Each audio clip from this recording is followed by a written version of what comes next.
asalaamaaleykum mbokk yi màggalu Touba jeex na si jàmm ñi ngi ñaanal ñëpp ñu yeggaat seen kër ci jàmm waxoon naa leen nag weeru safar bu teroo waa Touba dañuy aalo ci alquranu karim tey dama leen a bëgg a wan depuis le premier safar ba le 18 safar li fi waa Touba liggéey ci alquranu karim ñu bari nag dañuy gis publication yi nga xam ne sekkeen yeeg jaween ñoo koy dugal bañ yaakaar ne xéewlu rek a fi am waaye fii dafay saf sàpp ak alquran kaay leen mbokk yi topp ma moo leen ay bërëb yoo xam ne la fa xew ci alquran yéem na jamono incha allah maa ngi sàkku ñëpp nañ partage vidéo bi te ñu like ko kaay leen ñu dem aco bismillah suwaay ma jàll yàlla leen yàlla barkeel dégg ngeen mbokk yi Touba nag du danga naan da ngaa mokkal alxuraan rek ñu la mokkal nga alxuraan déedéet du demee noonu de bala ñoo seede sa mokkal baas bi faaw nga dugg ci xàmmee leen baas bi bu baax a baax baas bi chaque weeru safar Serigne Mountakha day jox ndigal Serigne Xabban Mbacké mu Serigne Fallou mi nga xam ne mooy jëwriñ ji bu ko defee xale yi mokkal yëpp dañ leen di dajale fii kenn ku ci ne ñu boole laak ñaari kaa ngi alxuraanu karim nga tari ci ñoom alxuraan fatiha ba minal jinnati wan naas xale bi nag bala moo ñëw ci penc mi Serigne daaraam dana wax ni mokkal na alxuraan ba noppi ñu boole ko ka jiite loola ca gox boobu mu xool ko ba wéral mokkalam ñu doo koy indi fii boole ko ñaari kaang ñu téel ko alxuraan ba mu jeex mu tari ko ci benn jotaay bu ko defee bu ko taree tarif gu rafet ñu koy doogay jox diplôme bi nga xam ni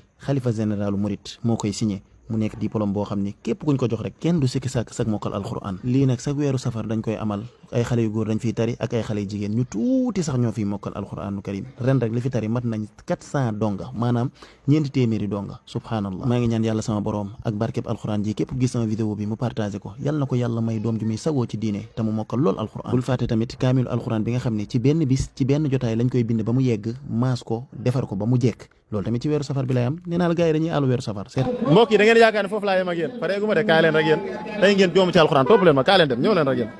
bërëb bi ma mbokk yi li fi am moom dafa jéggi am xel wallahi lazim gis nga bu weeru safar teroo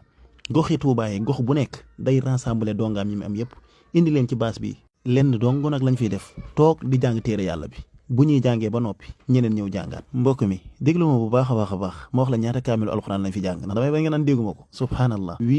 8299 kaamil lañ jàng ci jotaay bi maanaam juróom-ñetti junniy kaamil ak ñaari téeméer ak juróom-ñeent fukk ak juróom-ñeent allahu akbar subhaanallah loolu nag ñu ko tàmbalee ci première safar bala 14 safar loolu kawe na lool maa ngi ñaan yàlla mi nga xam ne mooy nangu ñaan kaamil yi nga xam ne jàng nañ ko fii nii yàlla na ko yàlla def barke ak yiw ak teraange àdduna ak alaxira daal di koy wasaare Sénégal gépp barkeb alxuraan képp gis sama vidéo bi mu partagé ko daal di koy tasaare maa ngi ñaan yàlla sunu borom subhanahu wa taala bépp araf bu ñu jàng ci jotaay bi yàlla na doon xéewal ak barke bu yàlla wàcc sa kaw ak sa njaboot gépp te musal la ci gépp xat-xat barkeb alxuraan kon tasaareel vidéo bi ba àdduna bi yëpp xam liggéey bu rëy bii ñuy taxaw fii ci weeru safar gi macha allah waaye mbokk yi ki waral li yëpp nag te boolewul dara ki wax mooy Serigne Mountakha Al Bachir lépp moo koy doxal ba pare ni dégg ci jotaayam bu rafet ba yitte ji mu am ci alxuraan ak xam-xam wallahi man damaa yéem képp gis vidéo bi taxawal benn une minute nga ñaanalal ma ko yàlla mu bàyyi ko sunu kanam kii sagub lislaam gépp la